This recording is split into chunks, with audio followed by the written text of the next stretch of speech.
আসসালামু আলাইকুম সবাইকে।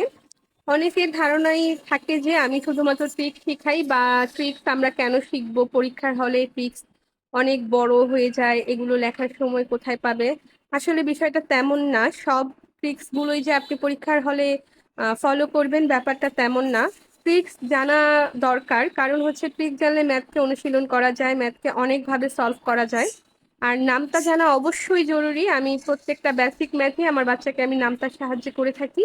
আর ট্রিক্স গুলো কেবলমাত্র ওদেরকে অনুশীলনের জন্য, মানে অনুশীলন যাতে করতে পারে এজন্য শিখাই। ঠিক আছে, প্রথমে কত আছে এখানে? 35 35 ডিভাইড ডিভাইড বাই 5। 5 যেহেতু 5 বড় 3 ছোট ওই জন্য আমার 35 পর্যন্ত গুণে যাবে। হ্যাঁ, মানে 35 পর্যন্ত তোমাকে গুনতে হবে, 5টা করে দাগ কেটে, তাই না? ওকে, করো। 5 মানে 5টা করে আমার দাগ দিতে হবে। 35 পর্যন্ত আসবো। 35 1 2 3 4 5 6 7 8 9 10 11 12 13 14 15 16 17 18 19 20 21 22 23 24 25 26 27 28 29 30 31 32 33 34 35 1 2 3 4 5 6 7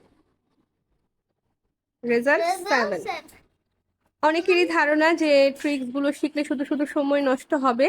আমার মতে এই যে 35 পর্যন্ত সে গুনে গুনে কাউন্ট করলো, এক্ষেত্রে কিন্তু 35 পর্যন্ত তার অনুশীলন হলো, সংখ্যাগুলোকে বারবার বলা হলো যাতে করে সংখ্যাগুলো মুখস্থ হতে পারে। তো অনুশীলনের মাধ্যমে কিন্তু অঙ্ক আসলেই মনে রাখা সহজ। ট্রিক্স গুলো শুধুমাত্র অনুশীলনের ক্ষেত্রেই ব্যবহার করা যায়, পরীক্ষার ক্ষেত্রে নয়। তারপরে কত আছে? 35 ডিভাইড বাই 5। এটা তুমি কিভাবে করবে?